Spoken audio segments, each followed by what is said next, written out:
அன்பான டீசோ நேயர்களுக்கு வணக்கம். இந்த வாரம் நாங்க உங்களை எல்லாம் அந்தமானுக்கு கூட்டிட்டு போறோம். என்னடா அந்தமான் கூட்டிட்டு போறோம்னு சொல்றேன்னு பாக்குறீங்களா? இன்னைக்கு நாம பார்க்க போற படம் அந்தமான் காதலி. இப்ப நாம கதை சுருக்கத்துக்கு போயிடலாம். அந்தமான்ல இருக்கிற ஒரு தொழிலாளி தன்னுடைய மனைவிக்காக அவளுடைய உடல்நிலையை சரி பண்றதுக்காக ஒரு டாக்டர் சந்திக்கிறாரு. அங்க பண பிரச்சனையால ஒரு கொலை குற்றத்துல சிக்கிக்கிறாரு. அங்கிருந்து தப்பிச்சு தமிழ்நாட்டுக்கு வந்துடுறாரு. தமிழ்நாட்டுல வந்த உடனே அவரு ரொம்ப கஷ்டப்பட்டு சமயத்துல அங்க ஒரு செல்வந்தர் அவரை பாதுகாப்பு கொடுத்து அவரை கூட்டிட்டு போய் அவரை வளர்க்கிறாரு.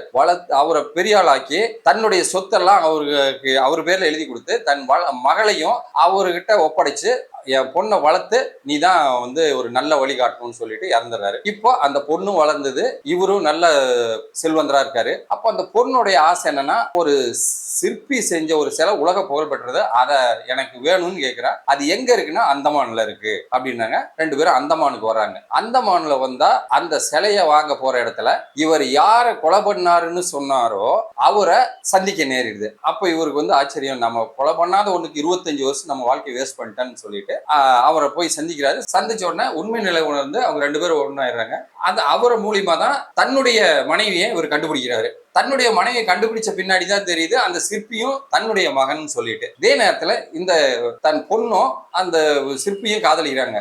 அப்போ தான் வளர்ப்பு மகளுக்கு தன் மகனை கல்யாணம் பண்ணி வைக்கணும் அவங்க விரும்புறான்றது தெரிஞ்ச உடனே தன் மகன் கிட்ட நான் யாருன்னு தெரியாம போய் சொல்லாம பேசுறாரு. அவன் சொல்றான், என்ன அனாதை ஆக்கிட்டு விட்டுட்டு போன எங்க அப்பாவை கண்டுபிடிச்சு பழி வாங்கிட்டு தான் இந்த பொண்ணை கல்யாணம் பண்ணிக்குவேன்னு சொல்றாரு. அதனால போய் தன் மனைவிட்ட நான் தான் உன் கணவன்றத உன் பையன்கிட்ட சொல்லுன்னு சொல்றாரு. அவங்க அந்த அம்மா நான் சொல்ல மாட்டேன், நான் உயிரோட இருக்க வரைக்கும் சொல்ல மாட்டேன்றாங்க. இவரு நான் சொல்ல வைப்பேன்றாங்க. இவங்களுக்குள்ள ஒரு பாச போராட்டம். அதே மாதிரி தன் வளர்த்த ஒரு பாசமான பொண்ணுக்காக அவளை கல்யாணம் பண்ணி வைக்கணுன்றதுக்காக அவர் அவங்க பையன் கூடவும் இப்போ இப்படி ரெண்டு பக்கமும் போராட்டம் நடந்துடும் போது இந்த போராட்டத்தின் இறுதியில் யார் வெற்றி பெற்றார்கள், இதுதான் படத்தோட கதை. சார், இந்த படத்துல நடித்தவர்கள் எல்லாம் அப்படியே பார்வை பார்க்கும்போது நடிகர் திலகம் சிவாஜி கணேசன் ஒரு பிரம்மாண்டமான ஒரு நடிப்பை நம்ம கொடுத்துருப்பாரு. அதாவது இளம் வயது சிவாஜி கணேசன், முதிர் வயது சிவாஜி கணேசன், பணக்காரரான ஒரு சிவாஜி கணேசன். ரெண்டாவது அதுக்கு இணையா நடிச்சிருப்பாங்க கதாநாயகி சுஜாதாவனுடைய நடிப்பு சிவாஜி கணேசனுக்கு ஈடு கொடுக்கறதுக்கு ரொம்ப அவங்க எவ்வளவு முயற்சிச்சிருக்காங்கன்றது அந்த படத்து ஒவ்வொரு காட்சியிலையும் தெரியும். சார், இந்த படத்துல குணச்சித்திர வேடம் ஏற்று நடிச்சிருக்கவங்க தேங்காய் சீனிவாசன், மனோரமா, அப்புறம் செந்தாமரை, அப்புறம் வைஜி மகேந்திரன், சிவாஜி கணேசன் அவர்களுடைய மகனா நடிச்ச சந்திரமோகன், இவங்கெல்லாம் ஒரு முக்கியமான ஒரு கதாபாத்திரம். சார், இந்த படத்தினுடைய டெக்னீஷியன்ஸ் எல்லாம் நம்ம பார்க்கும்போது ஒளிப்பதிவு ஆர் சம்பத், எடிட்டிங் பிபி கிருஷ்ணன், கதை வசனம் எழுதியவர் ஏஎஸ் பிரகாசம். சார், இந்த படத்தை தயாரிச்சவங்க முக்தா பிலிம்ஸ், தயாரிப்பாளர் வி ராமசாமி. இவர் இந்த டைரக்டருடைய சகோதரர். இவர் படத்தினுடைய இயக்கம் முக்தா வி சீனிவாசன். இவர் ஒரு தேசிய விருது பெற்ற ஒரு கலைஞர். மாநில விருதும் இவருக்கு பெற்றிருக்காரு. கலைமாமணி விருதும் இவருக்கு கிடைச்சிருக்கு. சார், இந்த படம் தெலுங்குலயும் அந்தமான் அம்மாயி அப்படின்னு ரீமேக் பண்ணியிருக்காங்க. சார், இந்த படத்தினுடைய இசையமைப்பாளர் மெல்லிசை மன்னர் எம்.எஸ். விஸ்வநாதன். பாடல்கள் அனைத்தையும் எழுதியவர் கவியரசு கண்ணதாசன் அவர்கள். பாடல்கள் அனைத்துமே சூப்பர் ஹிட்டான பாட்டு. இந்த படத்தின் வெற்றிக்கு இந்த பாடல்கள் ஒரு அடித்தளமா அமைஞ்சிருக்கு. இந்த படத்துல இல்ல, எல்லா படத்திலயுமே இந்த எம்.எஸ். விஸ்வநாதனுடைய இசையும் கண்ணதாசனுடைய பாடல்களும் அப்படியே ரெண்டு சேர்ந்து உயிரோட்டமா போவோம். அதுக்கு நான் இன்னைக்கு ஒரு செய்தி படிச்சேன். ஜூன் 24 ரெண்டு பேருக்கு ஒரே நாள் பிறந்த நாள். அதனாலேயே என்னவோ அவங்க உணர்வுகள் ரெண்டு பேருக்கு ஒரே மாதிரி இருக்குது பாத்தீங்களா? அது மாதிரிதான் ஒவ்வொரு படத்துலயுமே அவங்க ரெண்டு பேர்த்துடைய இசையும் பாடல்களும் சேர்ந்து வந்தாவே அந்த படத்துக்கு உயிரோட்டமா இருக்கும். நம்ம இந்த படத்தோட கதை, நடிகர்கள், தொழில்நுட்ப கலைஞர்கள் எல்லார பத்தியும் பார்த்தாச்சு. அடுத்து என்ன சார்?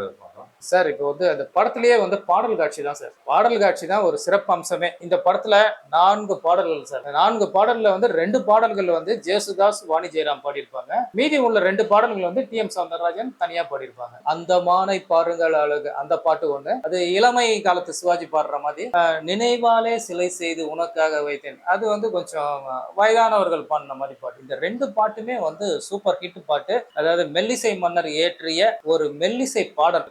கேட்டாவே காதுல ஒரு தேன் பாயும். நிஜமாவே அந்த பாட்டை கேட்கும் போது ஒரு சம்பவம் வந்து நான் ஒரு பத்திரிகையில படிச்சேன். அந்த நினைவாலே சிலை செய்து உனக்காக வைத்தேன் அந்த பாடல் வந்து பாடல் ஒளிப்பதிவு சமயத்துல ஜேசுதாஸ் பாடிட்டு அவரு வெளியூர் கிளம்பிட்டார். பாடி முடிச்ச உடனே தான் அதுல வந்து சின்ன ஒரு ஒரு குறை மாதிரி அவங்களுக்கு டைரக்டருக்கு பட்டது. அப்படி அது என்ன வார்த்தைன்னா அந்த பாட்டுல ஒரு வார்த்தை வரும், செந்தூர பந்தம் நிலையாகும் வண்ணம், அந்த மாதிரி வரும். அதாவது செந்தூர பந்தம்ன்றதுக்கு அந்த ப்ரொனன்சியேஷன் எப்படின்னா செந்தூர பெந்தம்னு வரும். அது ஒரு மலையாள சாயல்ல வரும். அது ஒன்னு அங்க டைரக்டர்லாம் வந்து கேட்டாங்களாம், சார் அந்த பந்தம்ன்ற வார்த்தை பெந்தம்னு வருது, அதாவது அப்படியே இருக்கட்டுமா இல்லைன்னா திருப்பி ஜேசுதாஸ் கூப்பிட்டு பாட வைக்கலாமா? சிவாஜி சொன்னாரா, அவர் வந்து பெரிய பாடகர், பிஸியான பாடகர், அவர் பாடி இருக்காரு, அப்படியே இருக்கட்டும், அவர் வந்து டிஸ்டர்ப் பண்ணாதீங்க பெருந்தன்மையா சொல்லிட்டு இந்த பாடல் அருமையா இருக்கு, இது ஒன்றும் பெரிய பெரிய மாற்றங்கள் பெரிய இதெல்லாம் தேவை கிடையாது, இது அப்படியே இருக்கட்டும், பாடல் சூப்பர் ஹிட்டா வரும் அப்படின்னு சொல்லி அந்த பாடலை வந்து நடிச்சாராம். இந்த பாடல்களிலேயே இந்த படத்துல மெயின் கரு என்ன, சிவாஜி ஒவ்வொரு தரம் சொல்லுவாரு, பணங்கிறது இந்த உலகத்தை மொத்தமா குத்தகைக்கு எடுத்த வியாபாரி அப்படின்னு. அதை அப்படியே அந்த பணத்தை தூக்கி வச்சுக்கிட்டே இருப்பாரு. கடைசியில இந்த பணம் ஒரு செல்லா காசுன்னு ஒரு சின்ன குழந்தை மூலியமா அதை உணர்வாரு. அப்போ ஒரு பணம் என்னடா பணம் பணம் குணம் தானடா நிரந்தரம், அந்த பாட்டுல ஒரு 2 வரி வரும் பாருங்க. காசு என்ற சொல்லின் பொருள் குற்றம் என்பது, எப்படி காசு என்பது அந்த சொல்லினுடைய பொருள் குற்றம்ங்கிற போறோம். ஆனா அந்த காசு வந்துன்னா அந்த குற்றம் மறைஞ்சிருமா. அதே மாதிரி நாணயம் என்றால் அதன் பேர் நேர்மை என்பது, நாணயம் என்றால் அதன் பேர் நேர்மை என்பது, நல்லவனுக்கு காசு பணம் தேவையற்றது. இந்த 4 வரியில பணத்தை எவ்வளவோ தூக்கி வச்சாரோ அந்த அப்படியே கீழே கொண்டு வந்திருப்பாரு. இது இந்த பணக்கார திமிர் இருக்கிற ஒவ்வொருத்தருக்கும் ஒரு சாட்டை அடி மாதிரி இந்த இது.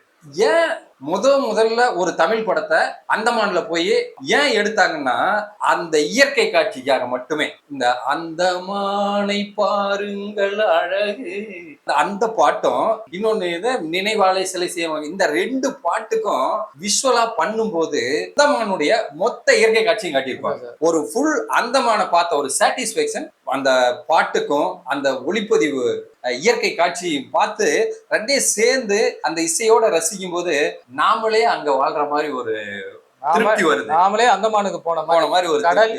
இந்த படத்தின் கதாநாயகி சுஜாதா வந்து 25 வருஷமா தன் கணவருக்காக காத்திருப்பாங்க. போஸ்ட்மேன் கிட்ட ஒவ்வொரு நாளும் என் கணவர்கிட்ட இருந்து கடுதாசி வந்திருக்கான்னு கேட்டுட்டே இருப்பாங்க. அப்போ சுஜாதா அவங்க சொல்லுவாங்க, என்னைக்காவது ஒரு நாள் என் கணவன் வருவார், அந்த நம்பிக்கையில தான் வாழ்ந்துட்டு இருக்கேன் அப்படின்னு சொல்லும் போது கடைசியா சிவாஜி கணேசன் இந்த 25 வருஷத்துக்கு அப்புறம் மனைவியை தேடும் போது சிவாஜி கணேசன் இதை கேட்ட உடனே அவரு சொல்லுவாரு, மரகதம்மா உங்களுக்கு ஒரு கடிதாசி வந்திருக்கு அப்படின்னு சொல்ற அந்த சீன் வந்து பேக்ரவுண்ட் மியூசிக்ல MS விஸ்வநாதன் அருமையா அமைச்சிருப்பாரு. அந்த சீன் வந்து என்ன ரொம்ப பாதிச்சதே, ஒரு நெகிழ வைத்த ஒரு விஷயம். உண்மை. மரகதம்மா உங்களுக்கு கடிதம் வந்திருக்குன்னு சொன்னா 2 பேரும் திரும்பி பார்ப்பாங்க. பார்க்கும்போது அது அந்த மியூசிக் வந்து அதை கேட்ட உடனேவே என் மனசுக்குள்ள எல்லாம் ஒரு 1000 பட்டாம்பூச்சி பறந்த மாதிரி ஒரு உணர்வு.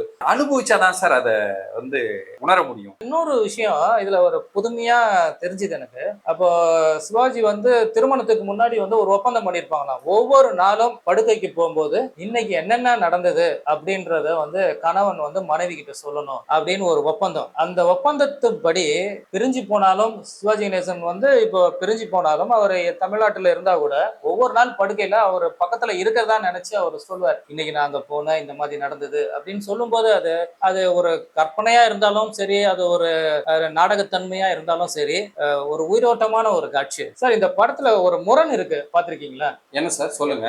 சுஜாதா அவர்கள் தன் கணவருக்காக 25 வருஷம் காத்திருக்காங்க, எப்படியாவது நான் அவங்கள சந்திப்போன்ற ஒரு நம்பிக்கையில வாழ்ந்துட்டு இருக்காங்க. ஆனா அவருடைய மகன் வந்து விலைமாதர்களோட இருக்கிற மாதிரி நபரா வந்து அதை காமிப்பாங்க. ஆனாலும் காதலியா வர்ற வளர்ப்பு மகள் அது தெரிஞ்சும் அவளை விரும்புவான். இது வந்து ஒரு ரொம்ப ஒரு நெருடலான ஒரு காட்சி.